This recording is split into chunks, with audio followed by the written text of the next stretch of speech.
Bonjour à tous et bienvenue pour cette première séance de tableau de bord et reporting. Donc là, ça va être je vais vous donner les informations nécessaires que vous avez eues. Il y a eu un problème avec, justement, j'avais une idée macro avec des vocaux que j'avais enregistrés qui vous présentaient directement le cours. On va voir du coup tout ce qui est correction et comment était amené le cours directement. Donc je me présente à Nora du conseil information à l'IMC de Nancy. Et donc cette première séance, c'est pour voir les bases directement de comment faire un tableau et comment justement taper des données sur Excel. Donc premièrement, qu'est-ce que c'est Excel?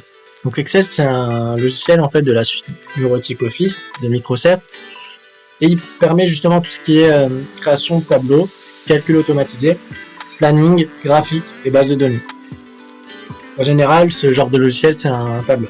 Donc il y a plus de 17 milliards de cellules. Une cellule représente environ 1 cm. Je vous laisse imaginer l'étendue qu'il y a sous votre curseur. C'est le premier logiciel de programmation. Pour vous, les RH, il va servir pour tout ce qui est gestion de paye, gestion d'absence, etc.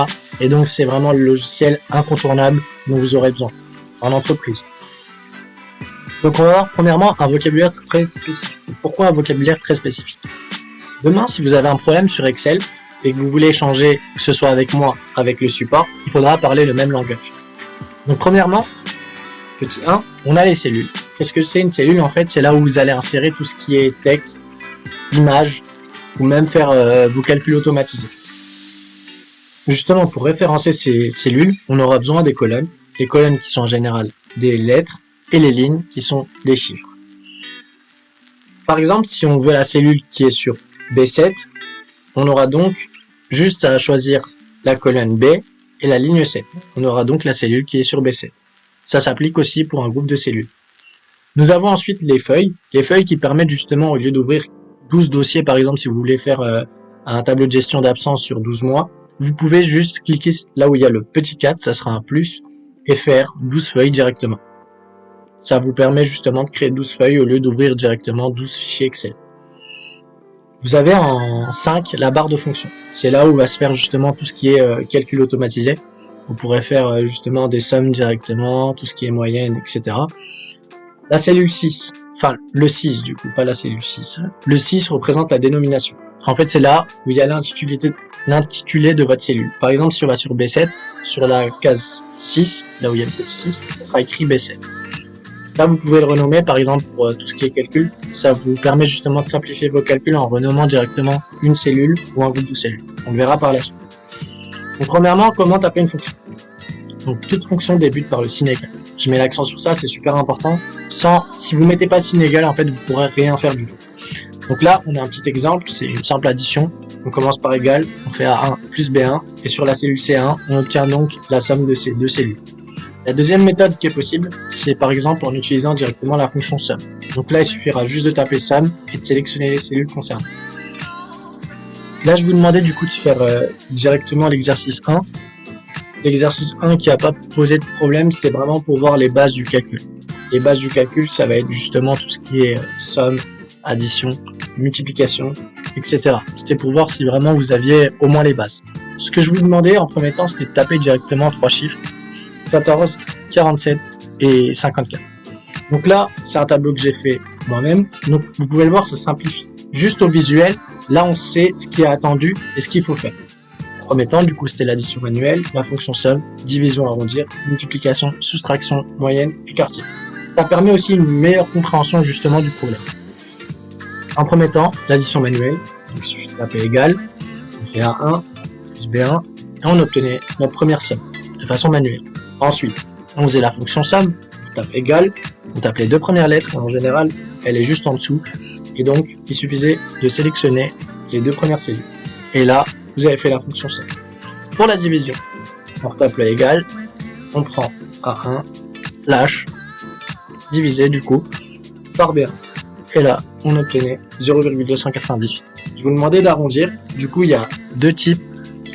On peut arrondir de deux façons. La première façon, c'est de faire directement un clic gauche, format de cellule, et là, vous pouviez directement en fait arrondir. Donc, il suffisait de faire format de cellule, et au niveau du nombre, le nombre décimal, vous en mettiez 2 après la virgule, et vous avez arrondi au centième. Pour la multiplication, on retape le égal, on fait A1 fois B1, tout simplement. Le fois c'est une étoile et on obtient notre première multiplication. Pour la soustraction, là je vais prendre B1 moins A1 pour avoir un chiffre négatif justement. Et on a fait une soustraction. Pour la moyenne, comme vu précédemment, égale moyenne, on sélectionne les différentes, les données justement sur lesquelles on veut faire la moyenne. On ferme la parenthèse, on appuie sur entrée, on a notre moyenne. Ensuite, là, c'est la deuxième façon pour arrondir justement dont je vous parlais auparavant. En fait, c'est juste au-dessus. Vous pouvez réduire le nombre de décimales.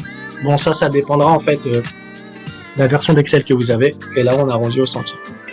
Pour l'écart type, égal, écart type. Ensuite, on ouvre justement la parenthèse, on sélectionne nos deux valeurs, on ferme la parenthèse, on appuie sur entrée et on a fait un écart type. Et là, on remet directement au centime. Donc cet exercice était accessible, tout le monde l'a réussi, donc il n'y a pas eu de problème. On passe à la suite. Donc là, il y avait un problème de compréhension, donc ça simplifie la vie. Pourquoi? En fait, là, je vais vous montrer directement le calcul automatisé. C'est-à-dire que, par exemple, sur la première ligne, on faisait 2 fois B2. En fait, si vous appuyez là où il y a la petite croix, la croix noire, vous faites un double-clic, ça fait tous les calculs automatiques pour toutes les autres lignes. Le symbole $. Pourquoi le symbole $? En fait, il permet justement d'effectuer une action automatique en gardant pour référence une même cellule. Donc là, on le verra lors de l'exercice 2. C'est qu'en fait, c'est super important de garder une même cellule en référence quand vous avez qu'une seule valeur pour justement qu'il n'y ait pas de problème de calcul lors de la modification. Admettons si le 2 passe à, les 0,2 de la TVA passent à 0,4, au lieu de tout retaper à la main, vous pouvez le faire directement via une seule cellule. Donc là, on va passer à la correction de l'exercice 2, justement pour comprendre comment faire les calculs automatiques sur les différentes lignes. Et en deuxième temps, à quoi sert le symbole $, et comment référencer une cellule. Je vous demandais donc de taper sur une nouvelle feuille, ce tableau, où il y avait prix, quantité, total et TVA. En premier temps, c'était un simple calcul justement de la première ligne au niveau du total. Et ensuite, il fallait juste étirer. Là, on passe sur la feuille de l'exercice 2. Donc, pour le total, on a un prix qui est de 500, une quantité qui est de 68. On fait égal 500 fois 68 pour avoir justement le premier total. Ensuite, il fallait du coup sélectionner ces 34 000. Là, vous avez un petit point vert qui vous permettait justement directement d'étirer ce calcul. Donc, ça va faire en fait le calcul automatique sur toutes les autres lignes. Vous aviez ensuite, du coup, le calcul de la TVA à faire. Et ce calcul de la TVA, en fait, il suffisait de prendre les 34 000, les multiplier par 0,2. Et là où il fallait faire attention, pour ce symbole $, justement, c'était lors de la sélection de la TVA. Donc là, on prend la TVA, E2. En fait, il faut mettre le signe $ entre les lettres et les chiffres. Donc là, entre le E et le 2. Et là, justement, quand vous allez étirer, en fait, ça va vous donner les bonnes valeurs. Je vais vous montrer, quand on ne met pas justement le signe $, ce que ça donne. Voilà. En fait, ça multiplie par la cellule qui est juste à droite. Et donc là, vu qu'on n'a rien à droite, ça multiplie par 0. Et on obtient 0. Ça fausse totalement votre tableau. Donc là, on reprend justement, on remet notre signe $ entre le E et 2, qui est la cellule de la TVA. Et donc, celle qu'on veut garder fixe. On appuie sur Entrée. On obtient du coup notre valeur. On étire. Et là, justement, on voit que le référencement de la cellule a permis justement de garder directement ce 0,2. Pour cet exercice, justement, ça permettait de voir directement le symbole $, et comment étirer justement une cellule pour avoir des calculs automatisés. N'hésitez pas, si vous avez des questions ou des retours concernant n'importe quel exercice, envoyez-moi un mail directement et je vous répondrai ou je referai une vidéo directement. Donc là, c'était renommer une cellule ou un groupe de cellules. En fait, c'était pour vous permettre de voir justement cette fonctionnalité qui permet de renommer une cellule ou directement un groupe de cellules selon vos envies. Donc là, c'était au niveau de l'exercice 3. J'aurais pu justement, au lieu de vous imposer directement la dénomination, vous laisser choisir par vous-même. Mais là, c'était vraiment pour voir si vous aviez compris à quoi ça servait. Donc là, je vous demandais directement de renommer différentes cellules, d'effectuer une somme, et justement par la suite de renommer un groupe de cellules, et enfin un petit rappel pour renommer les feuilles pour que vous vous y retrouviez justement dans ces 3 premiers exercices que vous aviez fait au tout début. Donc là, du coup, on va passer à l'exercice 3. Donc, par exemple, pour la cellule 500. Comme vous pouvez le voir, on va sélectionner du coup la cellule 500 et on va voir justement que là on a changé sa dénomination. Donc là où j'ai choisi le, en fait vous retapez le, vous pouvez l'appeler comme vous voulez. Au niveau de Bron, fallait choisir 68 et la renommer Bron. Je vous demandais une somme. Je sais que c'était pas logique de demander une somme. J'aurais pu vous demander justement de faire une multiplication des deux. Mais là, c'était vraiment pour voir l'utilisation de cellules qui ont été renommées d'une autre façon. Donc ensuite, je vous demandais de renommer un groupe de cellules. Donc là, je vous demandais de le renommer directement calcul et de refaire directement la moyenne de ce calcul. Donc là, comme vous pouvez le voir, on a renommé toutes ces deux colonnes calcul, on fait moyenne, enfin, on fait égal, et du coup, il faut faire la moyenne de ce calcul. Donc on fait moyenne, on ouvre, on fait calcul, et regardez, ça a sélectionné justement ces deux colonnes. Donc là, c'était vraiment pour vous montrer qu'on peut renommer ces cellules pour faciliter justement et s'y retrouver plus simplement. Et par la suite, pourcentage, ça se complique. Ça, c'était vraiment pour vous montrer les limites d'Excel, c'est-à-dire jusqu'où Excel peut aller. Le problème d'Excel, c'est qu'il ne peut pas résoudre à votre place les problèmes qui vous sont sur lesquels vous êtes confrontés justement. Vous pouvez effectuer tout ce qui est calcul, mais moi, ce que je veux, c'est que vous compreniez ce que vous faites. C'est-à-dire, il y avait pour ça, en fait, sur l'exercice 4, différents cas avec différentes questions. Et justement, ces questions, vous ne pouvez pas les poser à Excel pour qu'il vous réponde directement. Excel n'est pas Siri, et même Siri n'est pas optimisé pour résoudre un problème de maths. Donc là, c'était vraiment pour voir si vous saviez faire des pourcentages sur différents cas. Premièrement, c'était sur 40 questions, sur un test à 50 questions, le pourcentage de bonnes réponses. Du coup, il suffisait de faire 40 sur 50, comme on a pu le voir, clic gauche, format de cellule, pourcentage. Ou sinon, vous multipliez par 100 directement et vous obteniez justement ces 80%. Vous aviez ensuite du coup en deuxième, imaginons que le prix de vente d'une chemise soit de 15 €, c'est-à-dire 25% de moins que le prix de départ. Quel est le prix de départ? Donc là, il fallait effectuer un calcul justement sur cette cellule. Vous faisiez en fait 15 divisé par 1 moins 25 sur 100. Donc 1 moins 25 sur 100, ça fait 1 moins 0,25, ça fait 15 sur 0,75. On obtenait du coup un prix de départ qui était de 20 €. Même pour la vie de tous les jours, ça va vous être utile. Donc, par exemple, si demain vous allez acheter justement tout ce qui est vêtements, etc., et qu'il y a des remises, de savoir quel était le prix de départ, quel est le nouveau prix. Et pour moi, c'était vraiment quelque chose de super important, que ce soit pour vous, ou même dans la vie de tous les jours, comprendre ce qui vous entoure. Donc là, c'était le calcul de la TVA. Donc comme on a pu le voir sur l'exercice précédent, calculer une TVA, il suffit de prendre justement ces 800 € et de les multiplier directement par 0,2. Pourquoi 0,2? Parce que comme on l'a dit précédemment, 20%, c'est 20 sur 100. Donc 20 divisé par 100, ce qui fait 0,2. Donc on faisait 800 justement fois 0,2 et on obtenait une TVA qui est équivalente à 160 € sur cet ordinateur de 800 €. Là, c'était un calcul de différence justement entre deux nombres sous forme de pourcentage. Donc on avait un salaire qui était de 2342 € au mois de novembre. Il passe à 2500 €. Je vous demandais le pourcentage d'évolution. Donc justement, ce pourcentage d'évolution, c'était vraiment voir à combien de pourcents avait justement augmenté votre salaire. Donc là, pour ça, c'était assez simple. Il suffisait de prendre 2500 moins 2342 sur 2500 et on a notre pourcentage d'évolution. Vous pouviez arrondir si vous le vouliez et on obtenait du coup ces 6,32%. On avait ensuite, du coup, c'est là où il y avait un petit piège, c'était vos revenus atteignent 2425 € en janvier. Sachant que vous aviez 2500 € en décembre, c'était pas une évolution que vous aviez, mais une diminution. Que vous passez de 2500 € de paye à 2425 €. Donc, justement, vous ne pouvez pas avoir une évolution si votre salaire diminue. Donc là, il suffisait tout simplement directement de faire le contraire. On faisait du coup 2425 moins 2500 sur du coup c'est 2425 et on obtenait un pourcentage de diminution qui était du coup de moins 3%.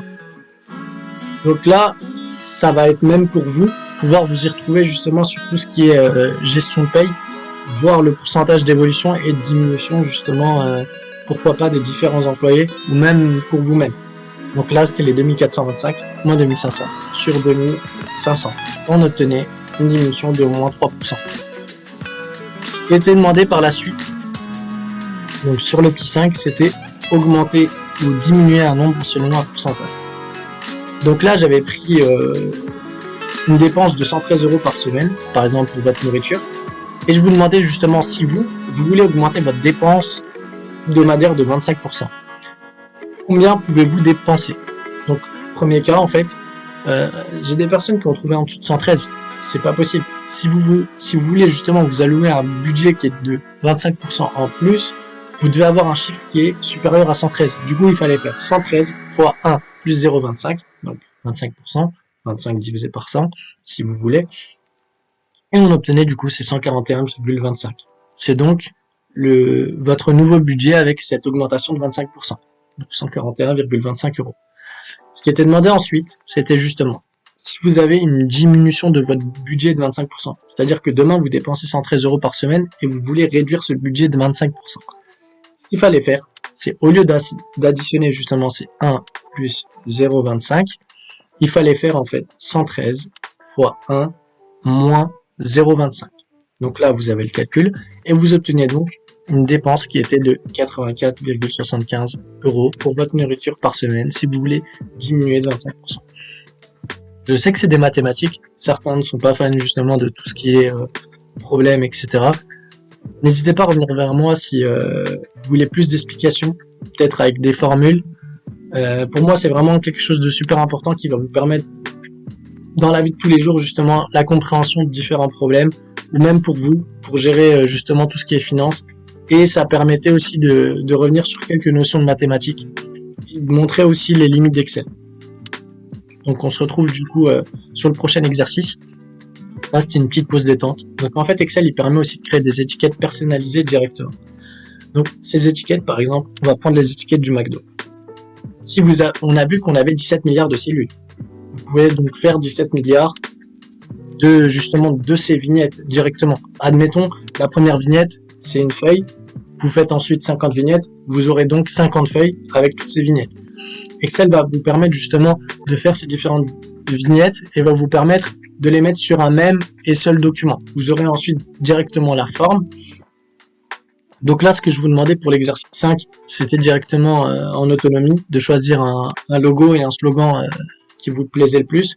C'était vraiment vous laissez libre, quoi. C'était vraiment une petite pause détente. Donc là, je vais vous montrer un exemple directement pour cet exercice 5. Je vous donnais aussi pour les moins imaginatifs, venez comme vous êtes avec le logo McDo. Pour l'exercice 5, j'ai une élève justement de Metz qui m'a fait ça, avec directement une insertion d'image. Par exemple, là on a un petit logo de musique avec des paroles de musique directement. Donc premièrement, en fait, il fallait fusionner des cellules pour avoir sa première étiquette. Donc on faisait format de cellule, on va dans l'alignement, on sélectionne fusionner les cellules, on fait OK, et on pourra les fusionner. Vous avez aussi sur le texte, juste sur la droite, l'orientation. Vous pouvez le mettre à 360 degrés, etc. C'est vraiment au bon vouloir. Donc là, par exemple, je vais juste copier-coller l'image. Hop, on avait donc en premier temps notre image de marque, et ensuite il suffisait directement de taper le texte. Donc là, par exemple, je sais pas, je vais taper directement n'importe quoi, je vais mettre distant, et donc on a notre slogan. Du coup, il suffisait directement de le mettre en gras, par exemple, de le centrer, et voilà, vous aviez donc une étiquette. Ensuite, vous faisiez un copier-coller 6 fois, et il y avait vos 6 étiquettes. C'était rien de compliqué, hein, c'était vraiment justement pour vous laisser respirer durant cet exercice et que vous puissiez justement enchaîner sur la suite. Donc là, on va passer à transposer des lignes et des colonnes. Donc là, pourquoi transposer des lignes et des colonnes? En fait, si votre tableau ne plaît pas directement et qu'on vous dit moi je le veux dans l'autre sens, vous allez pas tout retaper. Imaginons que vous avez 676 lignes ou même 200 lignes, vous allez pas vous amuser justement à tout retaper directement. Donc là, je vais vous montrer directement en fait comment effectuer cette transposition. Donc là, il fallait faire l'exercice 6, donc taper le tableau, sélectionner du coup ce tableau, on faisait un clic gauche, ensuite du coup on copiait ce tableau, on faisait un collage spécial. Donc en fait, dans le collage spécial, vous avez vraiment tous les différents types de collages. Je vous laisserai voir ce qui est possible de faire justement avec Excel. Là vraiment c'est en autonomie, c'est vraiment voir les différentes fonctionnalités. Nous là ça va être transposé. Il suffisait justement de cocher transposer, et on pouvait directement transposer notre tableau. Donc là, on a une autre approche du tableau. Puis, ouais. Ensuite, comment effectuer un bon tableau manuellement? Donc là, c'est au niveau du visuel en fait. Ce qui est super important, c'est que demain, face à votre employeur, même à une personne lambda, vous pouvez pas balancer un tableau comme ça, c'est pas possible en fait. Il faut vraiment que votre tableau, il en envoie en fait, qu'il soit compréhensible, mettre l'accent sur les valeurs. Parce que si demain vous mettez, je sais pas, un tableau de 276 lignes et qu'il y a rien, c'est pas possible. Donc là, je vais vous montrer comment mettre les bordures, justement mettre les différentes catégories directement en gras. Ensuite, mettre des bordures normales pour le tableau, mettre pourquoi pas les noms en gras et en italique, et enfin là c'était au niveau des valeurs, mettre de la couleur pour montrer que c'est important. Bon là j'ai mis la police de caractère rouge, mais on voit plus, il y a un fond rouge, et du coup là on peut le voir, le tableau il en envoie plus quand même que ce qu'il y avait auparavant. Donc c'est toujours mieux pour votre interlocuteur vraiment de mettre l'accent sur le visuel. Au niveau de l'exercice 7, ça a été, pour la plupart, vous avez tous compris vos tableaux. Un groupe de travail Excel. Donc là, petite blague de ma part, un groupe de travail, en fait, c'est pas un groupe avec plusieurs personnes. C'est vraiment un groupe de feuilles. En fait, lorsque vous sélectionnez directement un groupe de feuilles, en faisant contrôle, par exemple, là, je choisis gestion de paye, absence et feuille 1, toute chose que vous allez faire sur ces différentes feuilles, en fait, elle va s'appliquer sur toutes les feuilles. C'est-à-dire que si dans la cellule A1, B1, je tape par exemple A, ça va se mettre sur toutes les autres feuilles en fait. Il est important de dissocier les feuilles par contre. Comme on va le voir par exemple ici, si vous ne les dissociez pas en fait, vous perdez vraiment toutes vos valeurs. Donc là par exemple, je vais sélectionner les feuilles exercice 4, 5, 6, 7 et 8. Donc là, j'ai un groupe de travail avec plusieurs feuilles. Je peux faire un même travail justement sur ces plusieurs feuilles. Donc là par exemple, je vais taper une lettre. Je vous demandais de taper directement l'heure, la date, ce que vous vouliez en fait. C'était vraiment pour voir si vous pouviez faire directement le groupe de travail. Et là on voit que par exemple le M que j'ai tapé, il est disponible directement sur toutes les feuilles que j'ai sélectionnées. Là où je mets l'accent, c'est bien de dissocier les feuilles une fois que vous avez fait ce groupe de travail et que vous avez fini. Justement, parce qu'en fait si vous le faites pas, admettons je tape S, Z, C, Z, ça va le mettre sur toutes les autres feuilles et vous perdez du coup tout ce que vous avez fait auparavant. Du coup, toujours bien dissocier les feuilles. De toute façon, vous le verrez, en fait, quand les feuilles sont dissociées en faisant un clic gauche, elles sont plus sélectionnées et du coup, elles sont plus mises en avant.